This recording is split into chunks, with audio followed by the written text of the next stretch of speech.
Hi guys, welcome to my channel. നിങ്ങളെല്ലാവർക്കും എൻ്റെ good morning guys. എൻ്റെ കണ്ണുമുഖം കണ്ടു, കണ്ണൊക്കെ വീങ്ങിക്കൊണ്ടിൻ്റെ കാരണം ഇന്നലെ രാത്രിൻ്റെ ഉറക്കം ശരിയായിട്ടില്ല. പിന്നെ ഇന്ന് നേരത്തെ നീച്ചേനു, കുട്ടിക്ക് സുഖമില്ലല്ലോ. അപ്പോൾ കുട്ടി നീക്കണം മുന്നത്തിന് എല്ലാ പണി കഴിയാനാണ് വിചാരിച്ചേനു ഞാൻ.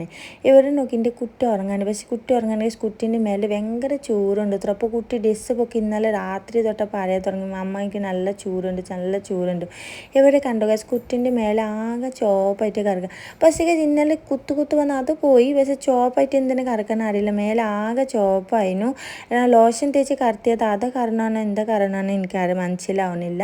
പിന്നെ ഇവരെ ഗൈസ് നോക്കി, രാവിലെ ഞാൻ കിച്ചണിലൊക്കെ വിറ്റാക്കിയിട്ടപ്പോൾ ഞാൻ കുറച്ച് തിരുമ്പണ്ടേനു.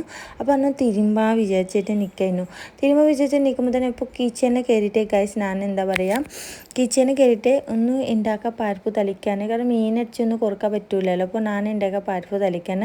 പിന്നെ ഇവരെ രാവിലെ മൂപ്പര് എണ്ണ കഴിഞ്ഞു, മൂപ്പര് പണിക്ക് പോകാനും മുന്നത്തിന് എണ്ണം പിന്നെ 2 ബിസ്ക്കറ്റ് പാക്കറ്റൊക്കെ വാങ്ങി തന്നു പോയിരുന്നു. കാരണം ബിസ്ക്കറ്റ് പാക്കറ്റ് കഴിച്ച് വാങ്ങാൻ ഇന്നും ഞങ്ങൾ വൈകുന്നേരം മൂപ്പര് എണ്ണക്കടി വാങ്ങി തരില്ല. പക്ഷേ ഇപ്പോൾ എണ്ണക്കടി കുട്ടിക്ക് കൊടുക്കാണ്ട് വിചാരിച്ചിട്ട് മൂപ്പര് ബിസ്ക്കറ്റ് പാക്കറ്റ് വാങ്ങി തന്നു പോയിരുന്നു. പിന്നെ കുട്ടിക്ക് കുറച്ച് ഫ്രൂട്ട്സ് വാങ്ങി തന്നു, പച്ചമുന്തിരിയും പിന്നെ വത്തക്കാണ്. കുട്ടി വത്തക്കം പച്ചമുന്തിരിയാണ് കുട്ടിക്ക് ഭയങ്കര ഇഷ്ടം. അതുപോലെ ഓറഞ്ച് ആപ്പിളൊന്നും തിന്നൂല, എല്ലാ ഫ്രൂട്ട്സ് കഴിക്കില്ല. 3 ഫ്രൂട്ട്സ് നല്ല കഴിക്കുള്ളൂ കുട്ടി. പിന്നെ ഇവരെ നോക്കി ഗൈസ്, പരിപ്പ് തളിക്കാൻ വെച്ചിട്ട് തിരുമ്പാൻ ഇവരെ പരിപ്പ് വേവിക്കോളും.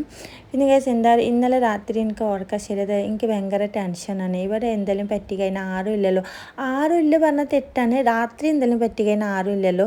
ഇല്ലെങ്കിൽ ഇവിടുത്തെ എല്ലാവരും ഭയങ്കര സഹായമാണ് ഗൈസ്, നല്ല സഹായമുണ്ട്. പിന്നെ നല്ല ഹെൽപ്പ് ചെയ്യും. പിന്നെ കറികളൊക്കെ ചോദിക്കും, ഇടയ്ക്കിടയ്ക്ക് വിളിച്ചിട്ടൊക്കെ. അതുപോലെ ഇന്നലെ ഒരു മരുന്ന് കിട്ടാത്ത മിന്നുൻ്റെ ഇമ്മക്ക് ഞാൻ മരുന്ന് അയച്ചു കൊടുത്തിട്ട് മിന്നുൻ്റെ ഇമ്മ പണി ചെയ്യാൻ അവിടെ നിന്ന് മെഡിക്കൽ ഷോപ്പിൽ വാങ്ങിയിട്ട് റൂമിൽ വന്ന് തന്നു പോയിരുന്നു. ഇന്നലെ ഞങ്ങളെ താമസിക്കുന്ന അവിടെ മരുന്ന് ഓരോ മെഡിക്കൽ ഷോപ്പിലും ഇല്ലാന്ന്.